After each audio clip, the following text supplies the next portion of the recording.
Hey everybody, it is Monday morning and we are going to take a trip around the world. Right now, looking at the goldfish pond or the koi pond, whatever you want to call this. It's a little bit cloudy at the moment because I just turned the lights on and all of the fish were still hiding, and so I threw some algae wafers in there just to entice everybody to come out and become a little active.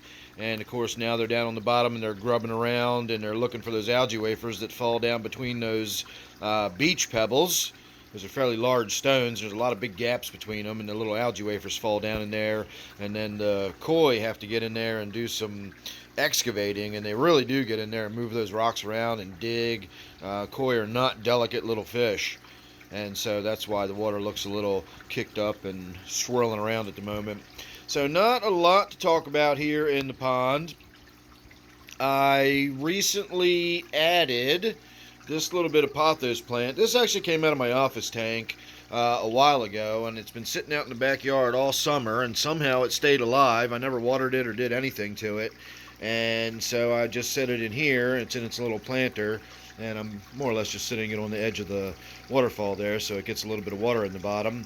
And it did have a bunch of roots that were hanging off and hanging down into the tank, and they are now gone. So presumably those grubby little buggers in there are the ones that ate it, because goldfish are voracious when it comes to eating any kind of plant material, apparently. I did have a lot of this floating water hyacinth. You can see a couple little pieces there. There's a couple little pieces hiding back there. I threw a bunch of that in here about a month ago, and it's just gone. Some of it has sort of died off, and as it dies off, I pull it out and get rid of it. These last few pieces, as you saw, again, that's that little piece right there. It's all yellow and faded away. Now this is actually some rotala that has a lot of roots hanging off of it, and for whatever reason they have not eaten those rotala roots. I threw that in there because it had duckweed all over it, and I was trying to get the duckweed off of it, and that actually worked. The goldfish removed all the duckweed, but I was also expecting them to eat all of the roots and possibly even eat the rotala itself, but they have not. And so I got some rotala that I can do something with. So if anybody's looking for aquatic plants, I do have some rotala for sale. I've got some more of that in the other room. I've got some Java moss. I've got some Java fern. I got a few other odds and ends. So if you're interested in aquarium plants, check out my email in the comments or in the description down below. Contact me and we can talk about what you want, price, and all that kind of stuff.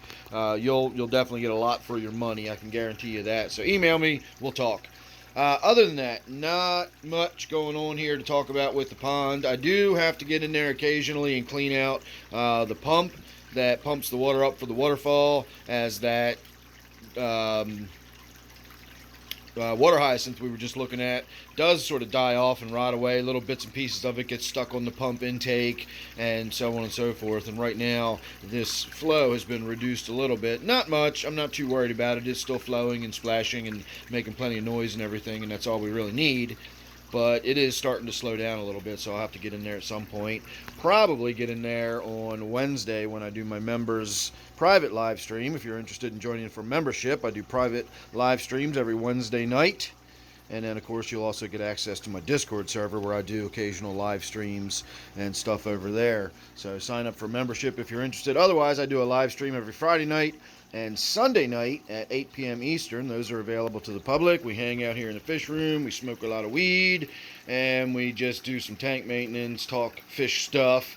And, of course, I'm available for questions. I can share my experience and so on and so forth. So check it out. Friday night, Sunday night, 8 p.m. Eastern time. It's usually a good time. Like I said, we just hang out in the fish room for several hours. So check out those live streams if you're interested.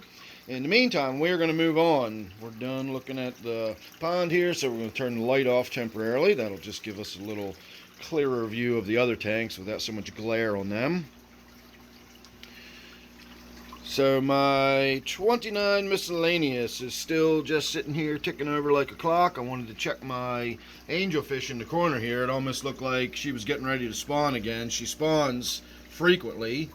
There's no male in there, so nothing ever happens to the eggs. They're usually gone within a day or so. They get eaten away. But the way she was over there looking at the glass, and last night I saw her sort of pecking and cleaning at the glass, so it's not unusual to see her laying eggs on the glass, but not this morning. So nothing really to talk about in here. Don't need to do any maintenance. Maybe do a little bit of a top off, add a little bit of water to the tank. My Anubias in here grows very slowly, but you can see we do have some new growth, and it's probably not a bad idea to get in there. Maybe think about trimming a little bit of that out of there soon. And even the Java fern is getting kind of big for this tank. It's getting kind of bushy in there, but we got a ways to go. There's still plenty of swimming around room for everybody, so I'm not too terribly concerned about it at the moment. So moving on, remember we got to keep this under half an hour. I still don't have any editing software. I've been emailing back and forth with customer service, and so far they've given me nothing helpful, and they nor I have any idea why I've got issues with my editing software at this point. Anyway, I got half an hour because if the video cuts into 2 segments, I will not be able to stitch them together, and you'll have to watch a 2-parter. So we're going to try to keep this all under half an hour. Anyway, the only reason I'm chatting about that is because there's not really anything to talk about here in the Gourami tank. We got in there the other night during one of my live streams. We got the glass all nice and cleaned down. We did a really big water change about a week ago, so there's not a lot of tannin in the water. Everything looks bright and clear. We could use a little top off. We could put a little water in there. Again, we might do that on my next Wednesday members live stream. And then other than that, nothing really going on, nothing to talk about. Everything's just looking good. And so we will move on. So my 55 is actually looking pretty good. I know maybe if you're new to the channel, this might look a little on the grungy side. I got a lot of growth and stuff all over my crypt here, especially down here. The larger stuff tends to have more growth on it. A lot of that is cyanobacteria that has been killed off. Some of it's algae, some of it's just biofilm, you know, the off-walks that grows in a tank, and I don't worry too much about it. But I do have a clown pleco in this tank, and if you'll notice these pieces of wood, there is actually a big piece of wood sticking up through all of that, and you can see how nice and clean the wood is, and even down on this end you can see how cleaned off this bit of wood is. So that is from the clown pleco that's in there. I do have a couple of other clown plecos that are in my quarantine tank at the moment, so I am going to put another one in this tank, and that'll give us 2 clown plecos in here. And if you're wondering about the shy behavior with some of my fish you're seeing so far this morning, remember, I just turned the lights on a few minutes ago, and so they are still in the process of waking up, and that's why that discus is kind of hiding in the back, hanging out like that. And I think we got a glimpse of some fins down there. Oh, we did. Never mind. I thought maybe that was my catfish, but it's just one of my diamond tetras. And somewhere in the bottom I have a lucipinus catfish, Synodontis lucipinus. But I don't see it this morning. Probably still hunkered down and hiding somewhere from after when the lights came on. So we will just move along. So this tank is the one that currently needs the most attention. The tank itself is doing okay. We could use a top off with the water. You can see how low the water level's getting. Probably get in there, wipe the glass down a little bit. I'm reluctant to do a whole lot more to this tank right now. I'm kind of curious to just sort of let it sit and wait to see what happens. The algae that's growing in there is all hair algae.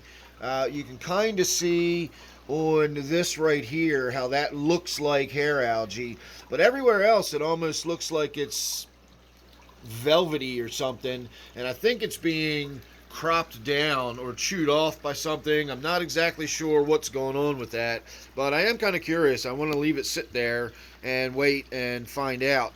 We do have a rubber lip pleco in this tank. Don't see it very often, but it is in there. And then the only other fish in this tank is my angelfish, Frank Gorshin, and that's it. And Frank here tends to hide quite a lot. I'm surprised to see it really out in the front of the tank like this. It's usually in the back. It's usually hiding back here, you know, behind all the roots and everything. Very, very well hidden. So I need to get some dither fish in this tank. I want to get phantom tetras, black phantoms, but I might go with Von Rio flame tetras. I just want to do a little research to make sure the flame tetras are not going to be fin nippers, but they do carry those at my local PetSmart now, and that's a little more doable than me going out and trying to find some of the black phantoms. The black phantoms would probably be available down at the House of Tropicals, but that's an hour drive for me, and it's not likely that I'm going to get down there anytime soon. So we may end up with the Von Rio flame tetras. I may wind up just putting some neons in here just to put some fish in here, but I got to get some more fish in here for the sake of Frank Gorshin, my angelfish down there, who really does need some dither fish. But that's about all that's going on in this tank. No drama. Don't really have any drama going on in any of my tanks here lately, which is good. So moving on to my 125. This is my other 125, Daryl. Some of you may get that, some of you may not. Doesn't matter. Anyway, nothing really going on in here either. I do want to talk a little bit about this piece of wood. It's getting really thin. I was demonstrating that the other night, and when I touched this little piece right here, that was closed off, and that little piece just broke off in my finger and sunk to the bottom because it was so thin. It was like paper thin. It wasn't even wafer thin. It was paper thin.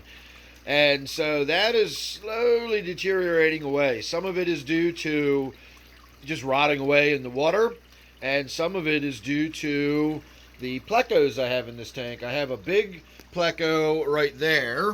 It's about 11 inches long. And then I also have a small clown pleco in here, and both of them get on this piece of woodwork and scrape it. Not all plecos need real wood in their tank, but most of them do. They use the wood fiber as part of their digestion. They're not necessarily eating the wood, but they do scrape it and swallow it, and they use it almost like the way birds will use like the gravel or the grit that goes in their gizzard and helps them grind and digest their food. The plecos use the fiber from the wood for something similar. And so it's usually a good idea to have natural, real wood in your tank if you have any kind of pleco. Again, not all of them need it, but so frequently, so many of them do, that it's just a good rule of thumb to just go ahead and have wood in the tank for your plecos to chew on. And so you can see how over the years this piece of wood is just wearing away. Regular viewers will know that this tank is usually very hectic and busy, fish going everywhere, and as I've said before, that is usually because, as a rule, when we look at these tanks, they're being fed, and that makes everybody super active. This is what I typically see when I come in here during the day. This is usually a very sedate tank. Everybody's chilled out, hanging out, doing their things. If you didn't pay much attention, just glanced at the tank, you might think there was no fish in here. But there's actually quite a lot of fish in here, and some of them are very large. Get compliments on my big Anubias here all the time. A lot of people think another Anubias I have seems to be a big Anubias. And then I show them this one. And as far as I know, this is 2 rhizomes. It might be 3. I think there's a rhizome here, and there's a big rhizome back here, and I think there's a little chunk of rhizome. This little section right here, I think, is one little rhizome down on the bottom. So that's basically 3 separate plants, but it gives the impression of being one huge chunk of Anubias. Lastly on this tank, I will say that we've been watching my pothos plant. It grows in this bucket here. We bring it up and around, and we bring it down, and it used to run back. It dropped down and kind of went behind the tank and pops out back over here and goes all the way around the room. You can see the leaves start up again. I've got it hanging all the way around, and it goes all the way around to the edge of Butterbean's tank, and that's the end. The idea is to go up and over the doorway and back down and all the way back across, and I want to try to bring it all the way around to that bucket again. But the other night I noticed the part that was hanging behind the tank is just deader than a doornail. I mean, it's just, there's nothing left to it. It's just rotted away, and that's what all this dead stuff is. That's just rotten. I probably ought to get it out of the tank now that I'm saying that. And then it picks up here again and turns green, and we're actually starting to get some roots on this end of it now. So this is basically the base of a new plant. and we're going to have to start working around the world from here rather than from that bucket. I'll go ahead and snip that off, and I'll snip it off here, and then of course I got this little side chute that comes down and comes all the way across here, and that's what we were looking at over here in this tank, and that of course has a lot of roots on it.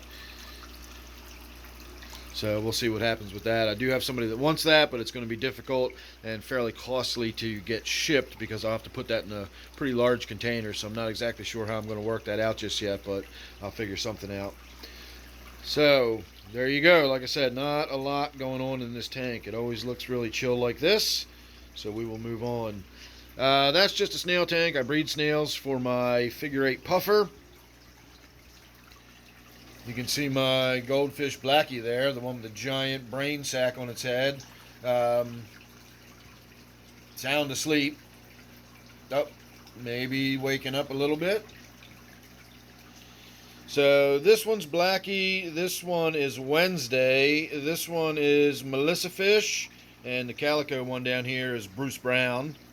These are some of the few fish that actually have names. I don't really typically name my fish, but these are also fabulous that I felt that they deserved names, and so they've got them. So Wednesday here is my fanciest fish by far. That was given to me as a gift. The most expensive fish that I've purchased is Blackie right here, who's apparently just going to doze, not really take part in this video. But I got Blackie from Petco, believe it or not. Also got Melissa Fish from Petco. But Blackie there is a sensational fish if he ever wakes up and starts swimming around. Again, he's one of my heavy sleeper fish. I thought me standing here in front of the tank with all my booming voice and everything would get him active and swimming around. So let's try the old never fails, throw some food in the tank. Try to get this open one-handed. And I think once some food goes in the tank,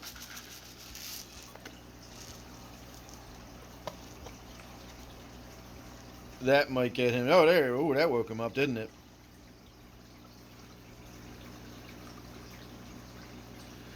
So you can see how amazing Wednesday is there. Boy, that looks like my thumbnail right there.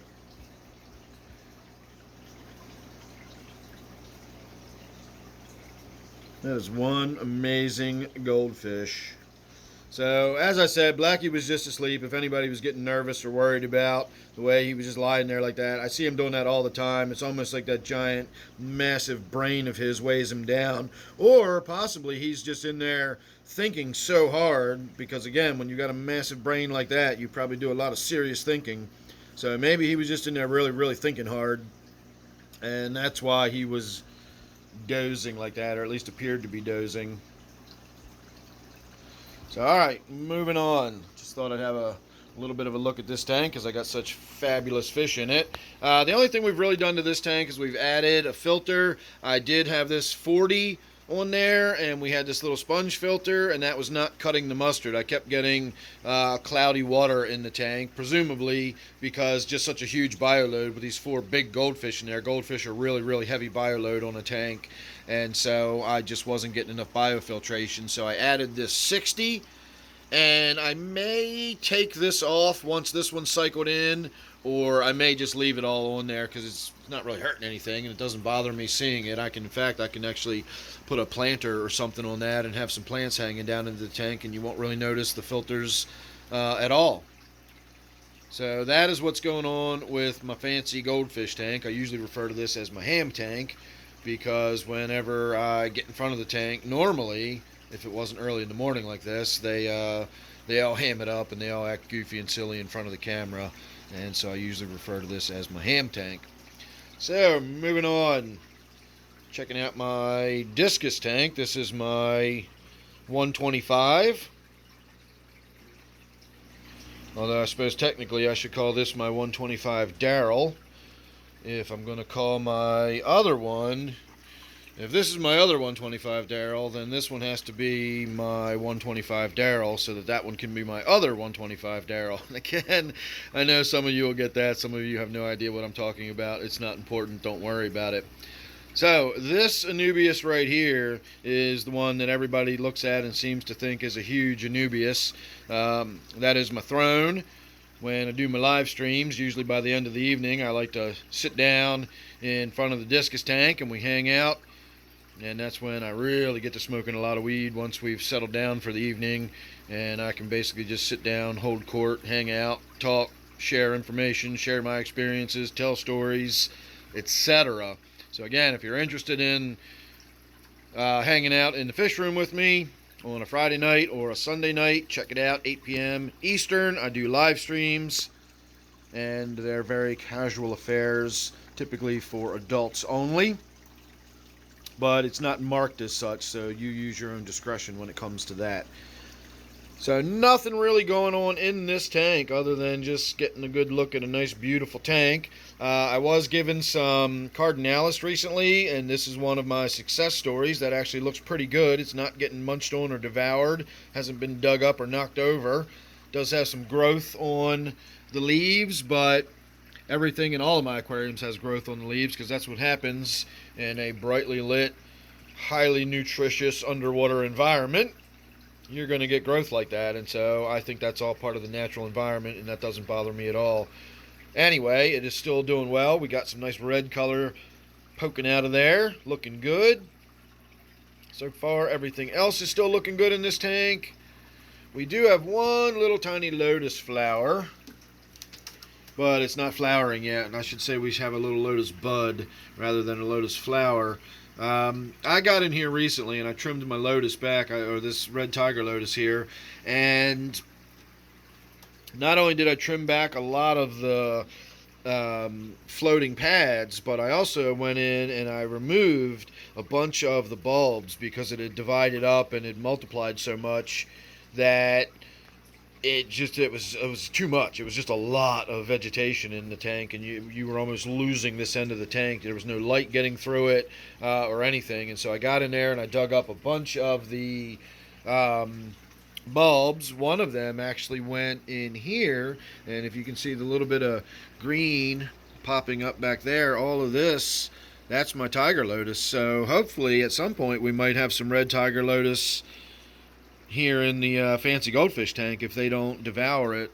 That's Anubias, and that is a different species of Anubias, and even though they are also covered in grunge and whatnot, they're also doing well enough, and that's about the only plant I can find that the goldfish don't seem to devour. So hopefully we'll have some red tiger lotus growing in there, but we'll see.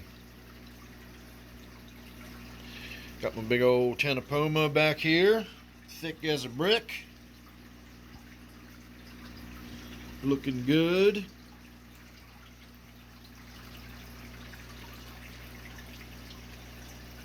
So, as I said earlier in the video, not really much going on in any of my tanks at the moment. Just kind of going around the room and giving a look to everything.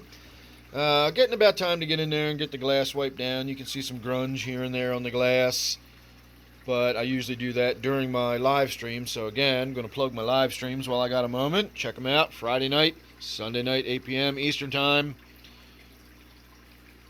And then we'll move on here to my 20 gallon. This is another one of my Rotala success stories. I'm sorry, my Cardinalis success stories. You can see how nice and bright red that is. That's doing really well in this tank. And that's partially because I thinned out all of this floating water sprite, got rid of a lot of the duckweed. There's still some in there, but it was just covering the whole tank and barely any light was getting down there at all to get that Cardinalis lit, whereas you can see it's clearly lit now. Also had a lot of this Rotala. This is where some of that came from. The piece that we had in the pond that I showed you in the beginning of the video, that actually came out of a tank I've got in my bathroom that just has some plants and stuff growing in it. There's no fish, and it's got huge Rotala, but it's also got a lot of duckweed, and so that's why I pulled some of that out. I threw it in the pond, and apparently the goldfish ate the duckweed but left the Rotala alone, and so now I've got more of this to do something with that is duckweed free. My other big success story is this African water fern. I really like the way it looks, and it's growing really well. It's good and healthy, and it said on the package that it likes to grow in current. So I put it right in front of the filter outlet, and it really does seem to be doing well in that current there. I got in here recently and I removed a bunch of it from down here in these lower sections, so I do actually have a few pieces of that for sale as well. If you're interested in any of the African water fern, I do have a couple little chunks of that. So again, email me and we'll talk about it. So moving along, because we're running out of time, this is my quarantine tank. All I got in there at the moment is those 3 clown plecos that have been in there for months at this point, so they're very ready. I just got to get around to doing it and putting them in a different tank, but otherwise they are ready to go, and we just got to do it. So last but certainly not least is Butterbean, my figure 8 puffer. I used to call this my brackish tank because for years we kept Butterbean in brackish water, but over time he started developing lesions on his skin, and I decided to try reducing the salinity, and I did, and the more I reduced the salinity, the better he looked and the healthier he got. And so at this point we are all the way down, and have been, to fresh water. I don't put any salt in this at all anymore. I don't even put aquarium salt in this tank anymore. It is as fresh can be, and as a result the tank itself looks a lot nicer. There's a lot less growth, a lot less cyanobacteria. Butterbean, of course, is nice and healthy. My plants are doing a lot better. I know they're still looking a little rough, but they're coming back and they're recovering. They were not doing well in the salt water at all. This Anubias in particular was really struggling. So this is a fairly new leaf, and all of this is new growth. It's real tiny. It's interesting looking. It's tiny little leaves coming out of it, but it is new growth, so we'll see what happens with that.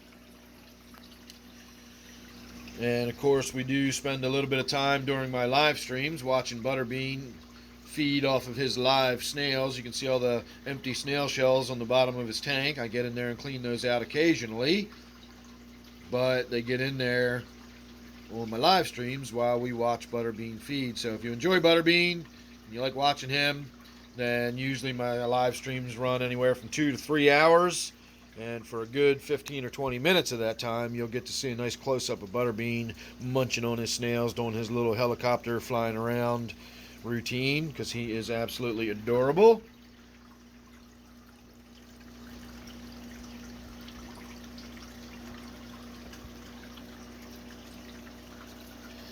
And so that is about it. We've made our way all the way back to where we started, and again I'll get us back here onto the pond and wind things down. So this again is that piece of Rotella I was talking about with all those roots. The piece I have in my bathroom, again in that 10-gallon tank that just has the plants in it, it is loaded with Rotella, and it all looks like that. It's just covered in roots. So if you're interested in some Rotella and you don't mind duckweed, because I'll be, straight up, it's got duckweed in that tank. That's why I brought it in here and threw it in the pond. So again, if you don't want the duckweed, just email me. We can talk. I got options with my plants. And of course the koi are in there still looking around for any of those algae wafers I threw in there. So there you go, everybody. That was your trip around the world for this week. I'm going to try to get in the habit of doing these on a weekly basis. Hopefully every Monday morning I'll come down here and get one done for you. And then again, final time I'm going to say it, live streams every Friday night, Sunday night, 8 p.m. Eastern. And if you're interested and you enjoy the channel, $2.99 a month will get you access to a third private live stream, and you'll get access to my Discord server where you can participate yourself. You can post your own videos and pics, and there's lots of stuff other than fish keeping stuff over there, etc. There's a lot of good stuff going on over at the Discord server, and you'll get access to that as well. So thanks again for watching, and I will see you real soon on the next one.